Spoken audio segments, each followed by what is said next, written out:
네. 요한복음 17장 1절에 보시면 예수께서 이 말씀을 하시고 눈을 들어서 하늘을 우러러 가라사대, 예수님이 이 말씀은 이제 내가 세상을 이겼노라 이렇게 말씀하시죠. 그러고 나서 눈을 들어 하늘을 우러러 봤다. 예수님이 이제 어떤 오병이의 기적을 행하거나 이럴 때 그 하늘을 우러러 보는 이런 이제 그 모습이 아주 드러나고, 이제 하나님을 향해서 이제 기도하는 것이라고 볼 수 있겠죠. 아버지여, 때가 이르러 싸우니 아들을 영화롭게 하사. 이렇게 말하죠. 아들로 아버지를 영화롭게 하게 하옵소서. 때가 이르렀다 하는 것은 이게 십자가에 달릴 때, 그리고 이제 부활할 때, 그게 하나님의 때가 이르렀다. 하나님이 계획해 놓으신 때란 말이에요. 이거는 그 종말의 때, 아주 중요한 때입니다. 하나님이 예수를 통해서 전 인류를 구속하고 구원하려고 했던 계획이 이루어지는 때잖아요. 그 하나님의 때가 왔다. 하나님의 때가 왔다. 그러니까 아들을 영화롭게 하사, 아들로 아버지를 영화롭게 하게 하옵소서. 아들을 영화롭게 하는 게 뭐냐면은 아들이 아버지를 영화롭게 하는 게 아들의 영화예요. 아들의 영광은 아버지를 영광되게 하는 것이 아들의 영광이잖아요. 그게 뭐냐? 예수님의 죽음이에요.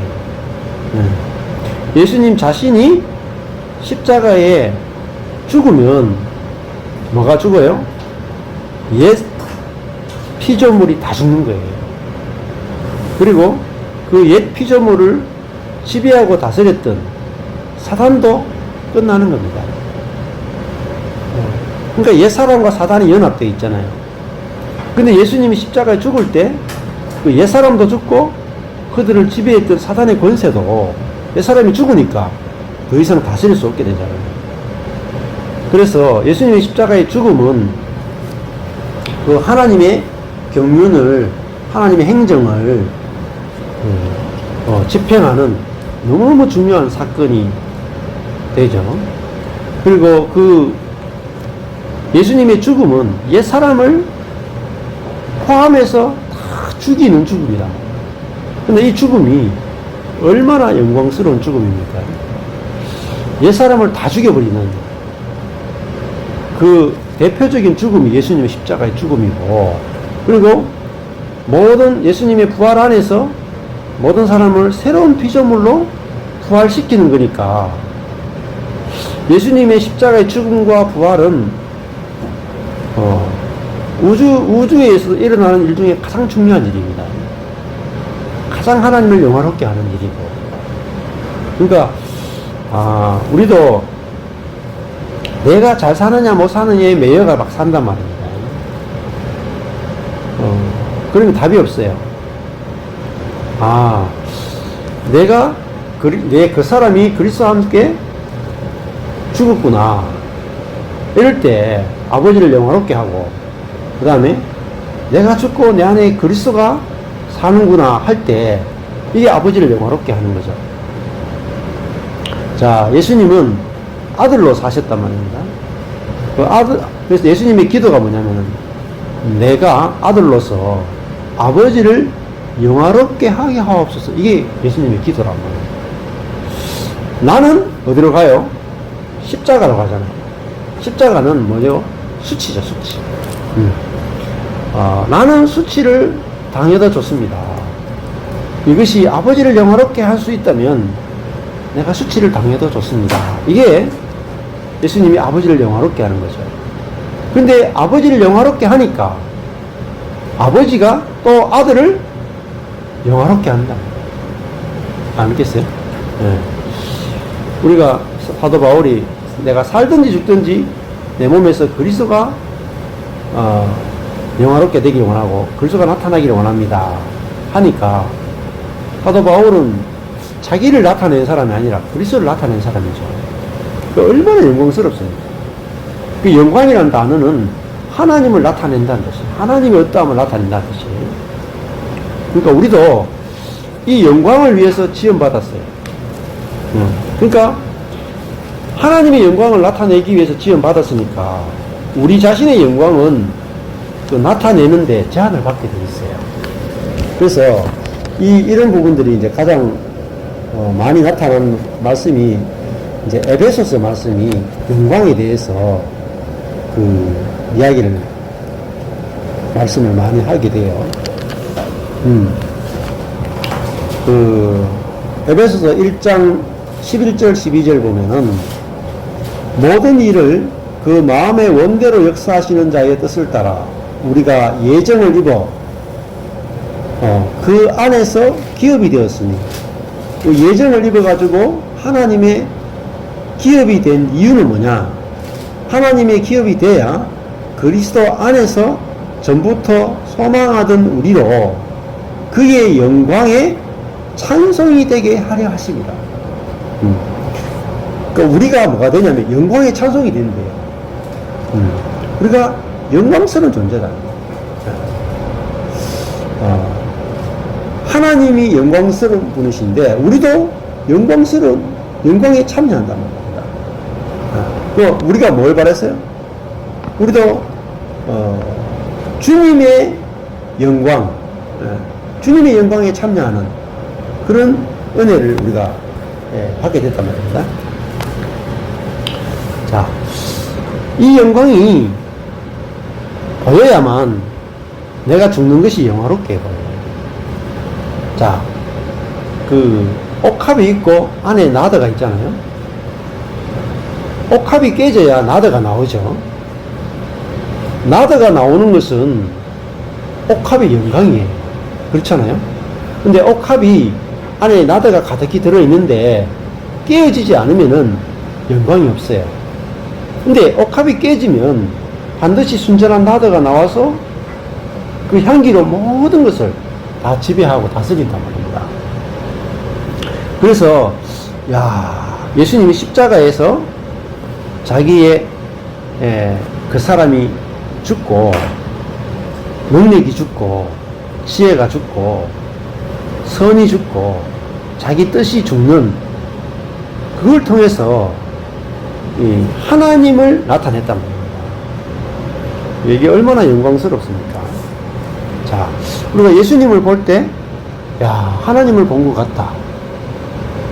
그러니까 예수님이 얼마나 영광스러운 사람이에요. 예수님을 만지면은 하나님을 만질 수 있고, 예수님을 보면은 하나님이 보인단 말입니다. 얼마나 그게 영광스럽겠어요? 예를 들면 이제 물이 굉장히 맑으면은 제주도도 가니까 그렇더라고요. 제주도 어떤 이렇게 물이 맑은 바다 가보면은 밑이 다 보여요. 이렇게 동해안하고 달라요. 동해안은 뭐 이렇게 뭐 미역 같은 것도 있고 이래가지고 밑이 다 안 보이거든요. 제주도는 가보니까 미역도 없으니까 물이 투명한데 깊이가 어느 정도인지 모르겠어. 밑이 다 보여. 그러니까 우리도 우리 자신의 내 자신의 능력과 지혜를 못 나타내는 그 자리에서 하나님의 생명을 나타내겠다. 우리는 내 자신을 못 나타내는 것이 나쁜 거라고 생각하는데 그렇지 않습니다. 옥합이 깨졌다. 그러면은 그 안에 성령이 흘러나오게 되니까. 그러면은 옥합이 깨지는 것이야말로 옥합의 소원이죠. 알겠습니까? 옥합은 자기가 깨질 날만 소원한단 말이에요. 그게 뭐죠? 영화롭게 되는다. 근데 이게요, 비밀이에요. 우주에서 가장 어려운 비밀이 뭐냐면 십자가와 부활입니다. 죽음 뒤에는 없다고 생각하잖아요. 왜냐면 죽음 뒤에는 가본 사람 외에는 못 봐. 근데 그 사람의 죽음과 영의 해방, 이것도 있잖아요. 그 사람이 깨져야 비로소 우리 속에서 영이 흘러나오는 걸 경험해요. 근데 내 안에서 성령이 흘러나오는 것을 경험하기 전에는 깨지는 것이 너무 두렵고, 깨지는 것이 너무 고통스럽고, 너무너무 싫어. 그래서 예수님도 죽음을 부활한다는 것을 알아도 죽는 것이 힘들어. 그래가지고 겟세마네에서 기도하시잖아요. 땀이 땀을 대도 기도 3번이나 기도하셨다. 근데 야, 생명이 흘러나오면 앞에 있는 그 고난은 다 잊혀버려요. 그만큼 우리 속에 새 생명이 나오는 것은, 하나님의 생명이 나오는 것은 최고의 영광이다. 안 그렇습니까? 피조물이 하나님을 대신한다. 이거만큼 영광스럽게 되겠습니까? 그래서 하나님은 옥합을 깨뜨리는 쪽으로 우리 인생을 끌고 왔단 말입니다. 그러면 내가 그 사람이 깨지면 속 사람 속에서 성령이 해방되고 하나님이 해방돼서 하나님이 표현되는구나. 이걸 알아야 나의 깨어짐이 영광스럽게 보이는 거죠. 그래서 예수님은 1절에서 아버지여 때가 이르렀사오니 아들을 영화롭게 하사. 이것은 내가 죽을 때가 됐다. 내 죽는 것이 영화롭다. 왜냐하면 생명이 흘러나올 수 있는 길이 되기 때문에. 자, 그것 때문에 영화로워요. 죽는 것이 영화로워요. 두 번째는 죽음 자체가, 하나님이 우리를 깨워주시는 자체가 은혜예요. 아니? 옥합이요, 자기를 못 깨잖아요. 안 그래요? 우리는 내가 내 자신을 너무너무 사랑하기 때문에 내가 나를 도저히 못 깨. 아까워서 못 깨잖아요. 내가 내 새끼 너무 사랑해서 어떻게 깨겠어요? 나도 내 새끼를 너무 사랑해서 못 깨는데 하나님이 내 새끼를 깨주신다니까요. 우리는 내 새끼의 겉을 사랑하는 거야. 속에 부활의 생명이 있는 걸 모르니까 겉만 사랑하는 거야. 근데 하나님이 깨워주셔야만 영이 해방돼요. 그래서 하나님이 깨워주시는 것이야말로 하나님의 가장 큰 사랑이다. 이걸 아는 게 중요해요. 이게 두 번째. 세 번째는 왜 아들이 영화롭게 되느냐. 그 사람이 죽어야 그 사람에게서 해방이 돼요. 이건 해방이 문제입니다. 그 사람은 높아지고 싶고 내가 옳고 싶고 선악의 지식이 나오고 항상 너와 내가 다르고 열등감 우월감을 느끼고 여기에 딱 매여가지고 그 사람은 생각의 지배를 당해요. 자기 생각의 지배를 당하고 자기 감정의 지배를 당하고 자기 상처의 지배를 당하고 자기의 본능의 지배를 당합니다. 근데 여기서 빠져나올 수가 없는 거예요. 알아도 못 빠져나와요. 예를 들면은 어떤 한 사람이 너무 성격이 막 부정적이라, 그리고 체질적으로 너무 근심을 많이 해. 체질적으로? 이런 사람이 있을 수 있잖아요. 체질적으로 근심이 많아. 염려 근심 체질이 있어. 근데 염려를 안 하고 싶은데 자식들만 생각하면 염려가 되고 돈만 생각하면 염려가 되고 내 자신만 보면 염려가 되고 막 체질적으로 막 염려 체질이라. 근데 염려 안 해야지 아무리 해도 염려 안 할 수가 없는 거야. 그죠? 그러면 염려의 지배를 당하니까 얼마나 힘들겠어요.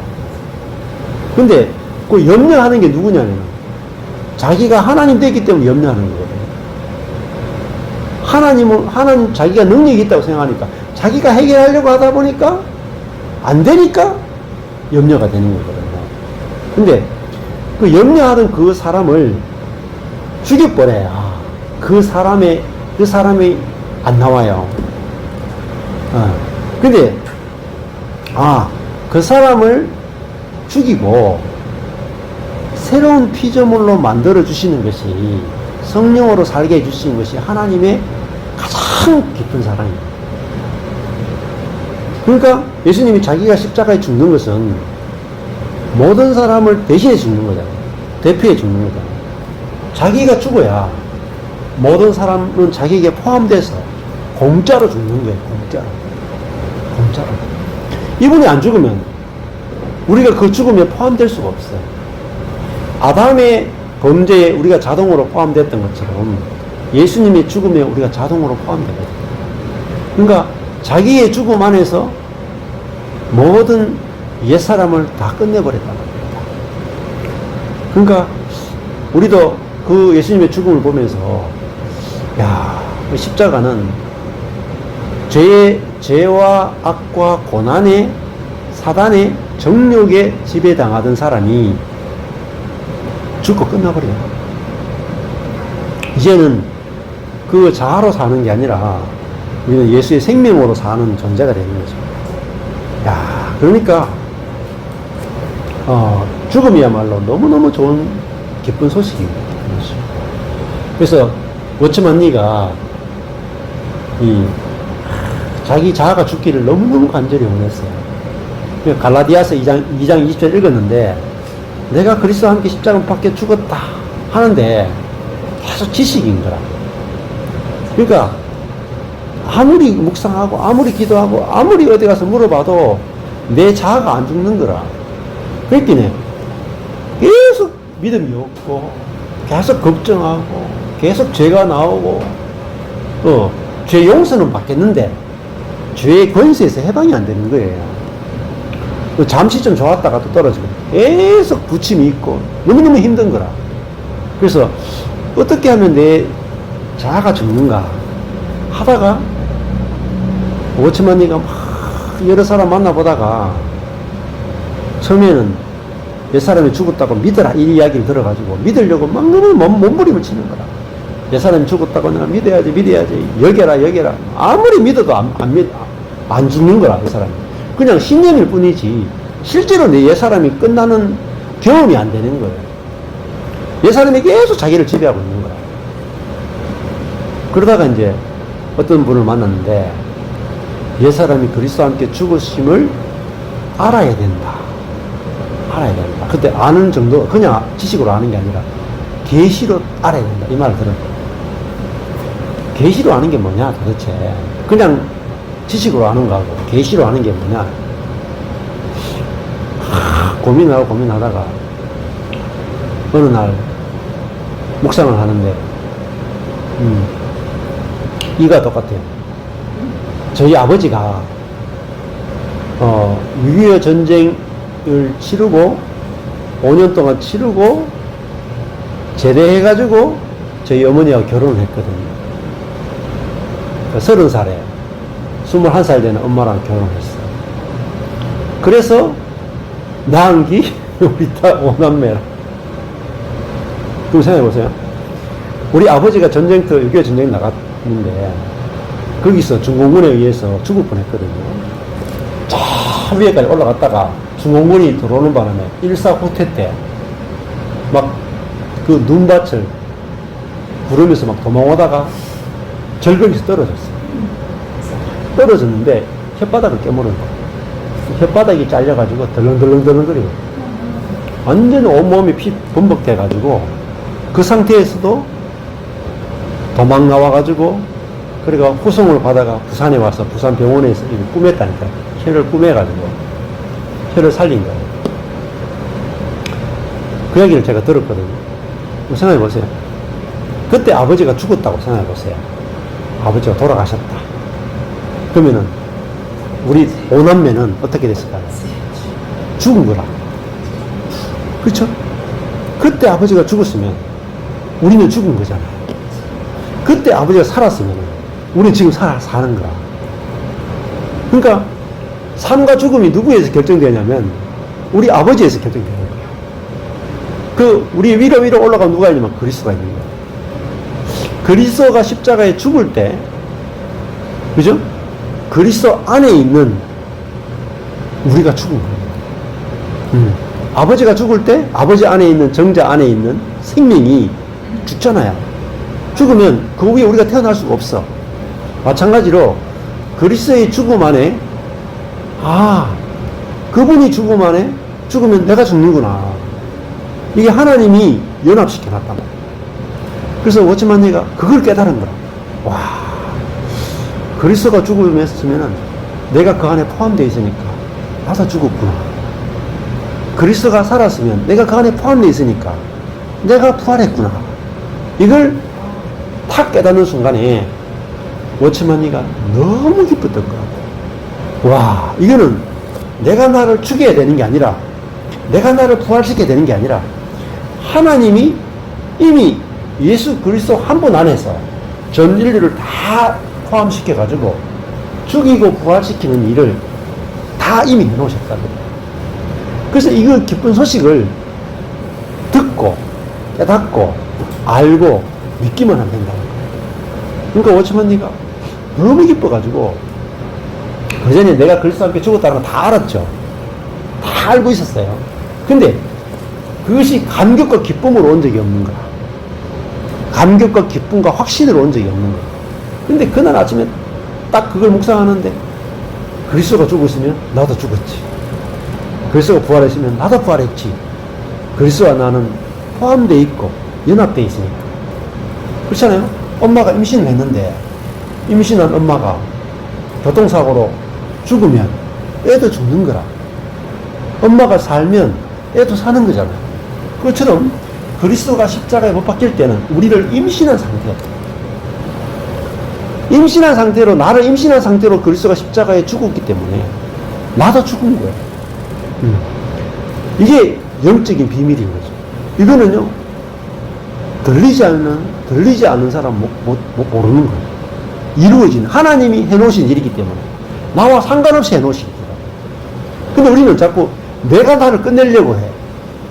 내가 내 성질을 죽이려고 해. 내가 나를 고치려고 해. 고칠 필요가 없어요.